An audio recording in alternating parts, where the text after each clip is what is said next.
Okay, friends, welcome back to another topic of Fundamental of Nursing revision series we have did yet. The topic is bed making, and we will discuss about what is bed making, principles of bed making, and types of beds. And we discussed more more other topics like personal hygiene, care of skin, yeah, bathing, and types of bath, care of hair, and all the other cares in the fundamental of nursing. We will discuss all the cares in this lecture. So all be prepared and take your notebook and your accessories for taking notes and revision purpose. So let us start. सबसे पहले what is bed making. Bed making क्या है आपके लिए और आप क्या समझते हैं इससे। तो बेड मेकिंग एक टेक्निक है। अब टेक्निक क्या है? टेक्निक है कि हम प्रिपेयर करते हैं और अरेंज करते हैं डिफरेंट टाइप ऑफ बेड्स को। ठीक है, क्या करते हैं? प्रिपेयर करते हैं और अरेंज करते हैं डिफरेंट टाइप्स ऑफ बेड। ठीक है, टाइप्स ऑफ बेड्स को किन चीजों के लिए? फॉर पेशेंट के लिए जो कि हॉस्पिटल में, क्लिनिक में या फिर होम केयर उसको दी जा रही है उसके अकॉर्डिंग। अब फिर उन सबको भी देखते हुए फिर उसमें हम according to conditions and the patient needs हम बेड को प्रिपेयर करते हैं, अरेंज करते हैं, एडजस्ट करते हैं, उसकी बेड मेकिंग करते हैं। ओके, ठीक है, आगे चलते हैं। Principles of principles involve in bed making. अब यहाँ पे कौन कौन से प्रिंसिपल्स आते हैं कि हम बेड मेकिंग को अच्छा बना सकें या फिर अच्छी बेड मेकिंग हो। तो इसमें क्या होता है? Microorganism are present everywhere. ठीक है, ये तो सबको पता है। So nurse need to take care of the prevention of transmission of microorganism from source to new host.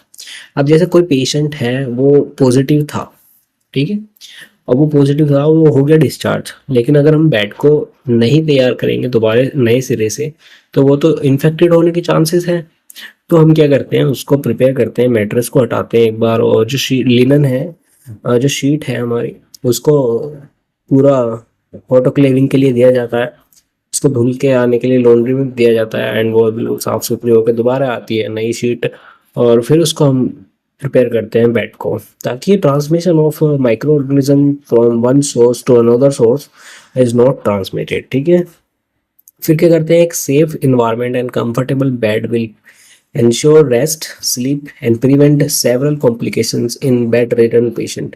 तो अब जो एक बेहतरीन कंफर्टेबल बेड है वो किस तरीके की वो देगा पेशेंट को, वो क्या करेगा कि उसको स्लीप देगा, रेस्ट प्रोवाइड करेगा और कॉम्प्लिकेशन से बचाएगा जो भी बेड रिटर्न पेशेंट में होती है। ठीक है, अब नेक्स्ट पॉइंट आता है हमारा कि good body mechanism followed by the good by the nurse who will maintain good body alignment and prevent fatigue। अब जो गुड बॉडी मैकेनिज्म है वो नर्स बनाती है, पेशेंट को मेंटेन करती है ताकि उसका अलाइनमेंट सही बना रहे और वो प्रिवेंट करे फटीग को।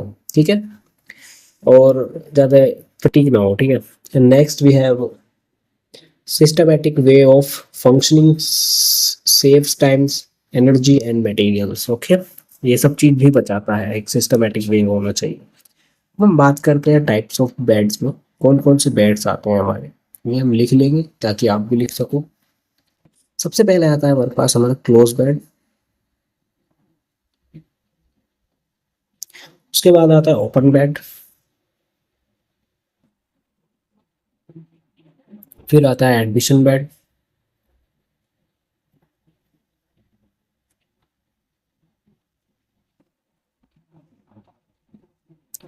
And next is occupied bed,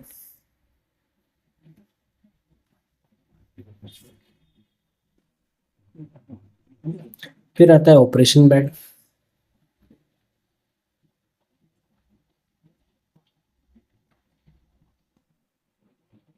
या इसको हम कह सकते हैं पोस्ट एनेस्थीसिया बेड।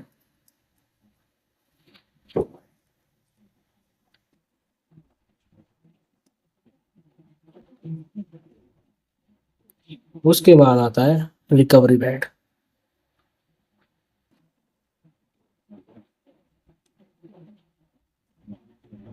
ठीक है, ये सब हमारे ऑपरेशन बेड के ही नाम है दूसरे दूसरे। उसके बाद आता है हमारे पास नेक्स्ट कार्डियक बेड।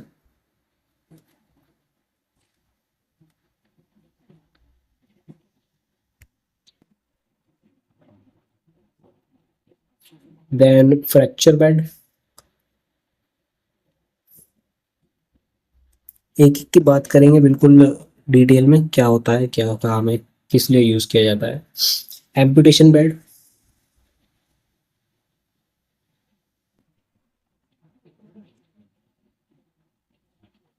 या हम कह सकते हैं इसको stump bed. And next last is burn bed. ठीक है, जो बर्न पेशेंट होते हैं उनके लिए होता है। एंड बात करते हैं सबसे पहले क्लोज बेड। तो क्लोज बेड क्या है? ये एक खाली बेड होता है जो कि ऑक्यूपाइड नहीं होता किसी भी पेशेंट के दौरान। And after the admission of patient, close bed is converted to open bed. ये एक बिल्कुल खाली बेड होता है, जब तक इस पे कोई पेशेंट नहीं होता तो ये खाली बेड होता है। एंड द एडमिशन के दौरान जब एडमिशन हो जाता है पेशेंट का, तब ये कन्वर्ट किया जाता है किसमें? Open bed. हम ना ओपन बेड की बात करते हैं, तो this bed is about to be occupied by a new patient और एन एम्बुलेटरी पेशेंट। अब ये नए पेशेंट के द्वारा ऑक्यूपाइड किया जाता है, इसको हम बोलते हैं ओपन बेड। ठीक है, next we have admission bed. The bed is made as an open bed. जो एक बेड है वो ओपन बेड है। ठीक है, the patient gets into the bed after through bath and changing into hospital dress. अब कोई पेशेंट है, वो तैयार होके आ गया है, यूनिफॉर्म पहन लिया उसने किसकी? हॉस्पिटल की। अब वो एडमिशन बेड कहलाएगा, क्योंकि उसका एडमिशन हो गया। अब वो ड्रेस व्रेस भी चेंज कर ली उसने, तो वो कहलाएगा एडमिशन बेड। अब ऑक्यूपाइड बेड क्या है? ऑक्यूपाइड बेड है कि the bed is for those patient who can not move out of the bed. जो कि कभी भी वहां से बेड से नहीं उठते हैं, वो वाले पेशेंट नहीं उठ सकते हैं। ठीक है, उनके लिए है ये ऑक्यूपाइड बेड।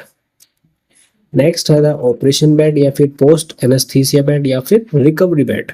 ठीक है, ये सारे एक ही नाम है ये वाले। ओके, तो यहाँ पे क्या है? The bed is for those patient who are getting recovered from the effect of anaesthesia. ये बेड उनके लिए होता है जो कि एनेस्थीसिया के इफेक्ट से रिकवर कर रहे होते हैं। नेक्स्ट आता है कार्डियक बेड। कार्डियक बेड क्या होता है? This kind of bed help to the patient attain a sitting position. एक ये बेड हेल्प करता है कि पेशेंट को सिटिंग पोजीशन अटेन करने में हेल्प करता है with least strain and also help to relieve dyspnoea. ये रिलीव करता है डिस्निया और हेल्प करता है। नेक्स्ट आता है फ्रैक्चर बेड। अब फ्रैक्चर बेड क्या होता है कि the bed is prepared for patient with fracture. जिसको फ्रैक्चर है उसको पेशेंट को प्रिपेयर करने के लिए दिया जाएगा बेड। अब it provide support to the fractured part using a firm mattress. इसके पास फर्म मैट्रेस होता है, बिल्कुल नाजुक सा। And which rest on fracture board और बैड बोर्ड, जिसको हम बोलते हैं। नेक्स्ट इज एम्पुटेशन बेड या फिर स्टम्प बेड। तो this bed is help to take off the weight of bed linen on the amputated part. अब ये क्या करता है कि जो बेड लिनन का वो है वेट है, वो वहां से एम्पुटेड पार्ट से टेक ऑफ कर देता है। नेक्स्ट आता है लास्ट बर्न बेड।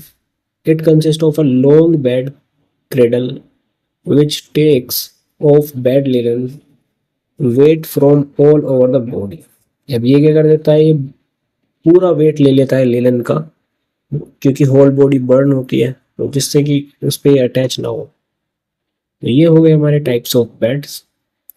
अब नेक्स्ट चलते हैं हम पर्सनल हाइजीन के टॉपिक की तरफ।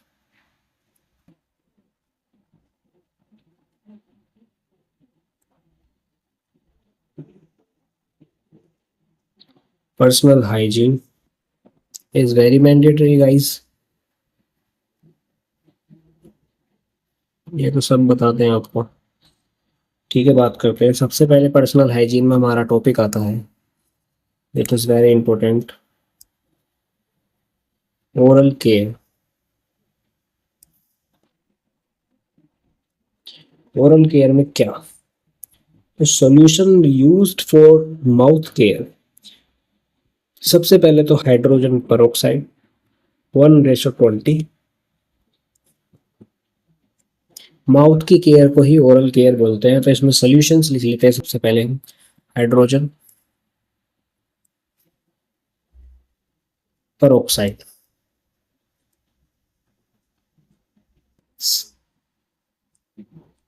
1:20। उसके बाद कैंडी सॉल्यूशन, या हम बोल सकते हैं कॉन्डी सॉल्यूशन,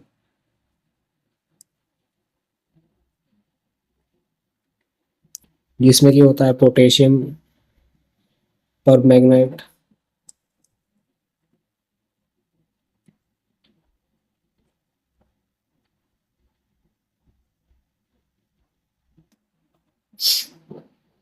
ओके, नेक्स्ट होता है sodium bicarbonate.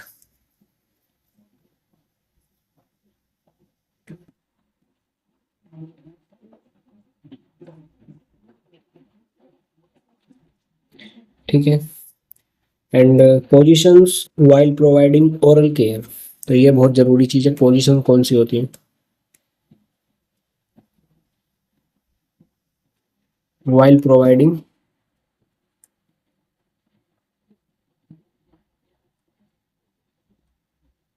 Oral care.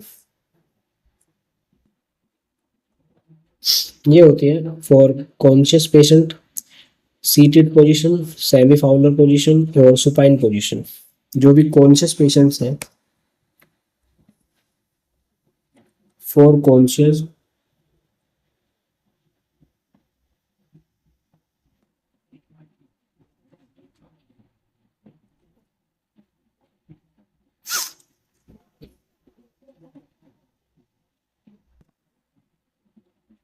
Seated position. उसके बाद आती है हमारे पास सेमी फाउलर पोजीशन।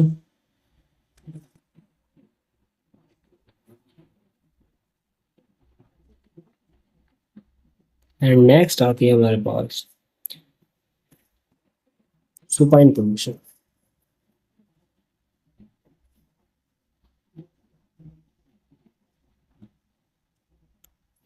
ठीक है, एंड फॉर अनकॉन्शियस पेशेंट, ये भी तो लिखना है, फॉर अनकॉन्शियस पेशेंट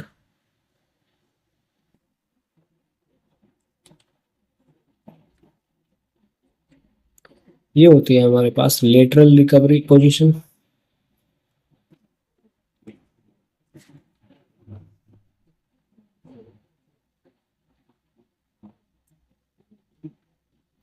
उसके बाद होती है the patient is placed on the side with the head tilted slightly downward and a towel or basin is used to collect excessive water or saliva। तो इस पोजीशन में क्या क्या ये सब होता है। And key points to remember during oral care, सबसे पहले तो unconscious patient use Yankauer suction to remove excessive secretions, avoid oral care with hydrogen peroxide, or if oral thrush or oral lesions present. If denatures present, remove and gently brush and rinse soak denature overnight। Okay, अब जो क्या होता है कि oral disease with their problems कैसे कैसे इनके identify होती है, तो कौन कौन सी प्रॉब्लम्स हैं हमारे पास ओरल डिसीज से रिलेटेड, ये हम लिख लेते हैं यहाँ पे।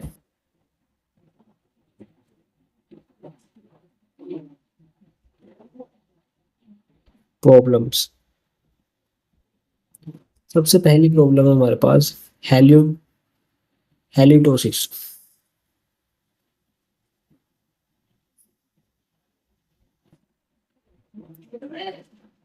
उसके बाद है डेंटल कैरीज।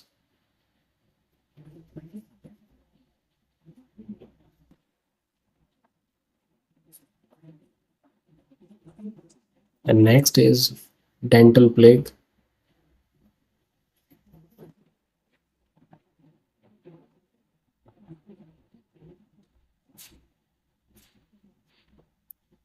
फिर एक कैलकुलस या फिर टाटर।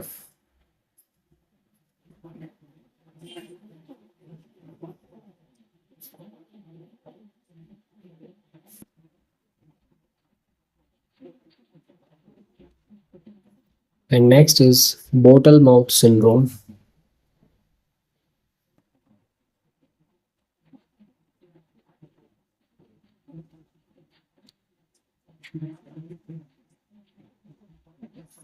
उसके बाद है हमारे पास periodontal disease.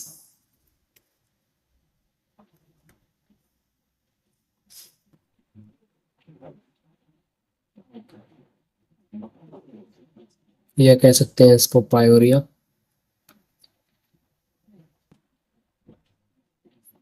Next is पेरिओडोंटाइटिस।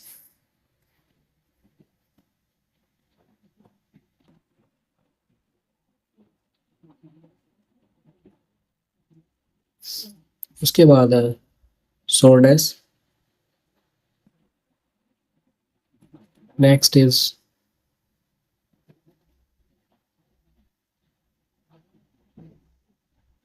कोलियासिस। And next is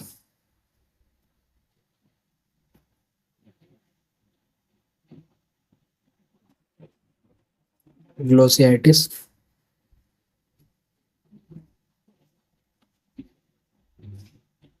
स्टेमेटाइटिस। फिर आता है हमारे पास लास्ट इज जिंजिवाइटिस।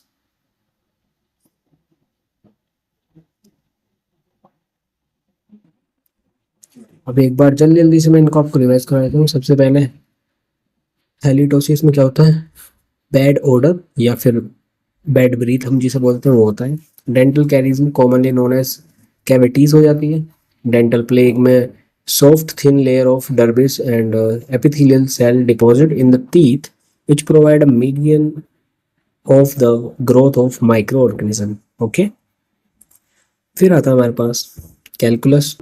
इसमें dental plaque become hard and form calculus.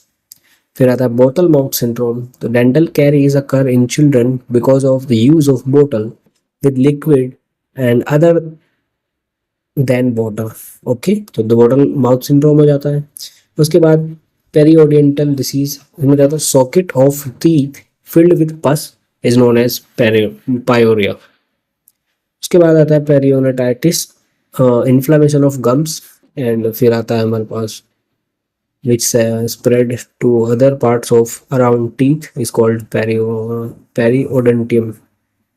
फिर आता है sordus, SORDES, this one। brown crust formed on teeth and lips is known as sordus। फिर आता है कोलियोलाइसिस या लिसिस जिसे बोलते हैं, cracking and ulceration of the lips and angles of the mouth. उसके बाद है glossitis, inflammation of tongue. And फिर stomatitis, inflammation of mucous membrane of mouth. And फिर जिंजिवाइटिस, इन्फ्लामेशन ऑफ गम। यहाँ पे मैंने सारी प्रॉब्लम डिस्कस कर ली है इसकी, जो जो हमें प्रॉब्लम होती है माउथ से रिगार्डिंग। उसके बाद आते हैं आई केयर पर। आई केयर में क्या करना है, clean the eye from inner canthus to outer canthus. ये हमारा आई के बारे में हो गया। उसके बाद use different cotton balls for cleaning the eye. एक से ही नहीं करना, कभी लगे पड़े हो भाई, फिर तो आप इन्फेक्शन को फैला दोगे। ठीक है, if one eye is infected then clean the non infected eye first then the infected eye. ठीक है। फिर आता है among unconscious patient defective eye closure leads to exposure keratopathy. Okay. And फिर आई केयर में points to remember, never use any sharp object into the ear canal to remove the ear wax. तो ear की care करते समय ये point ध्यान रखने हैं। And perforated tympanic membrane is a contraindication for ear irrigation. Okay. And the strengthen of ear canal, adult and children about 3 years of age hold the pinna upward and backward. Among children less than 3 years of age, hold the pinna downward and backward. Now use solution at body temperature to irrigate the ear to prevent dizziness and vertigo. अब ये होता है next हमारा बात के लिए।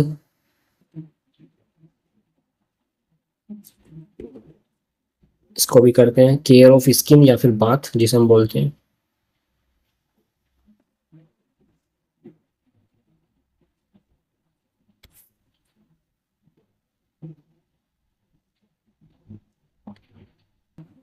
इसमें क्या था, टाइप्स ऑफ बाथ आती है, complete bed bath, partial bed bath, tub bath, shower, therapeutic bath and bed और सॉरी बाथ।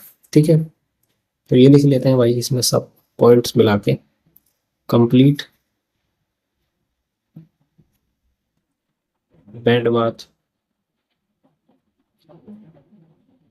उसके बाद आता है नेक्स्ट पार्शियल बेड बाथ,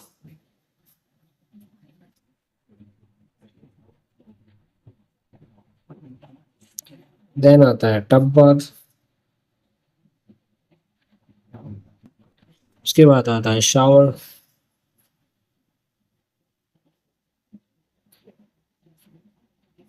उसके बाद आता है थेरापेटिक बाथ,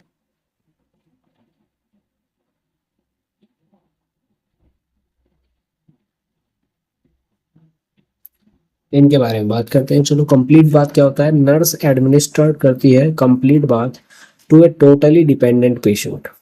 जो टोटली डिपेंडेंट पेशेंट है उसके लिए कंप्लीट बाथ को एड्रेस किया जाता है। फिर आता है partial bed bath, bathing only those body parts which are left unbathed by the patient who is unable to reach all body parts। जहाँ तक उसका पहुंच नहीं पा रहा है, ठीक है, अपना वो कैपेबल नहीं है, तो उसके लिए पार्शियल बेड बाथ। फिर आती है tub bath, patient is immersed in a tub of water, it allows through cleaning the cleaning and washing, patient needs nurse assistance. यहाँ पे उसे पेशेंट नीड्स नर्स की असिस्टेंस नीड होती है। नेक्स्ट आता है शावर, पेशेंट सिट एंड और stand under a continuous steam of water. तो यहाँ पे एक शावर के नीचे वो खड़ा हो जाता है और कंटिन्यू उसको कैरी करता है। थेरापेटिक बात क्या है, bath with healing and medical qualities, जैसे whirlpool bath is done in a tub which can agitate water, and starch or oatmeal bath is used to patient with dermatitis. Sage bath is used to apply moist heat and clean the perineal or anal area. Now बात करते समय कुछ बातों का ध्यान रखना है कि बात क्या बात है। तो do not soak feet and hand into the water basin of patient with diabetes or peripheral vascular disease, as it may lead to maceration of the skin. And second point is, do not use long firm stroke while carrying lower limb of the patient with high risk of deep vein thrombosis। ठीक है, इतना समझ में आया आपको। इसके बाद next चलते हैं। नेक्स्ट हमारा टॉपिक है care of the hair. Wow, क्या मैच करता है, केयर ऑफ द हेयर। तो इसमें क्या होता है कि कॉमन हेयर प्रॉब्लम्स क्या क्या होती हैं, जैसे जैसे डैंड्रफ के बाद हेयर लॉस,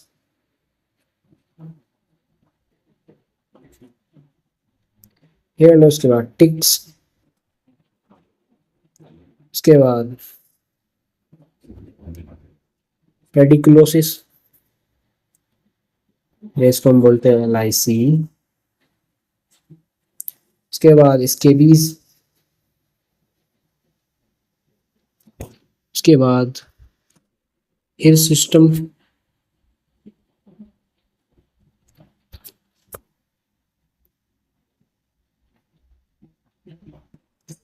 हर्स्यूटन। ठीक है, बात करते हैं इनको क्या क्या प्रॉब्लम है। सबसे पहले तो डैंड्रफ को डिफाइन करते हैं कि scaling of the scalp accomplished by itching, severe cases may affect ear canal and eyebrow। Okay, तो यहाँ तक डैंड्रफ पहुंच जाता है।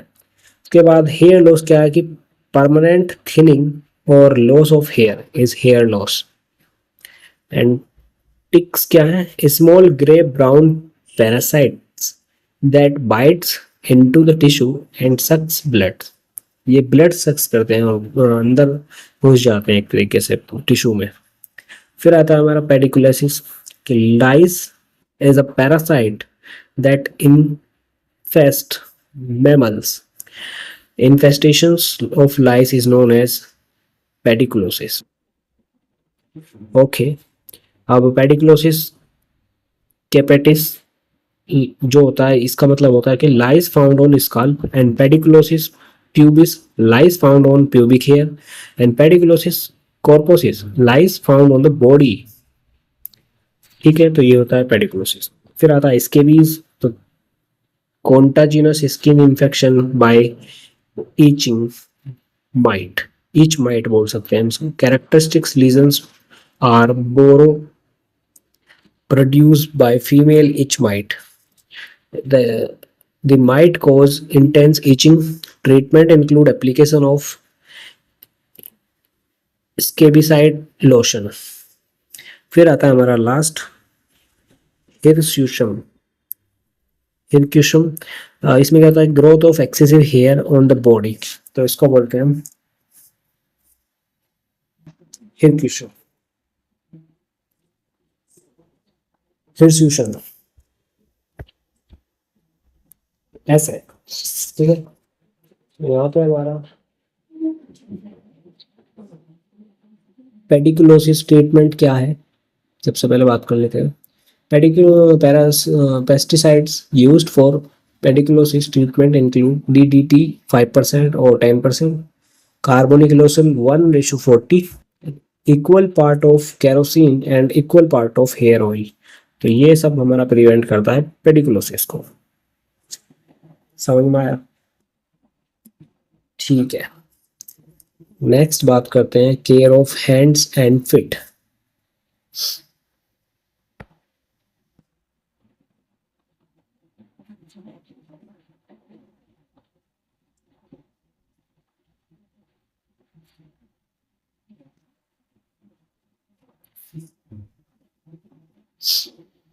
अब common foot and nail problems क्या क्या होती हैं, जैसे कैलस हो गया, कॉन्स हो गया, प्लांटर वॉट्स हो गया, एथलीट फुट हो गया,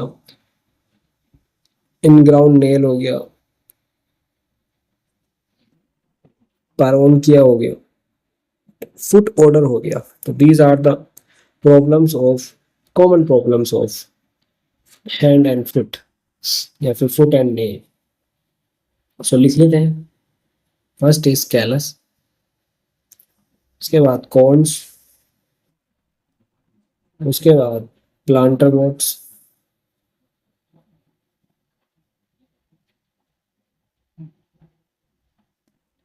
उसके बाद एथलीट फुट,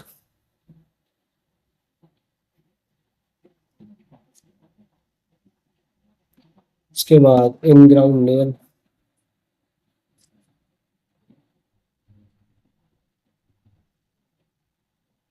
देन फिर हमारा पैरन हो गया,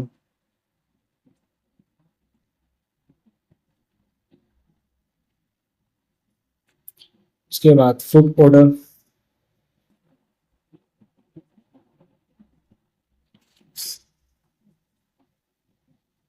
तो ये हो जाते हैं हमारे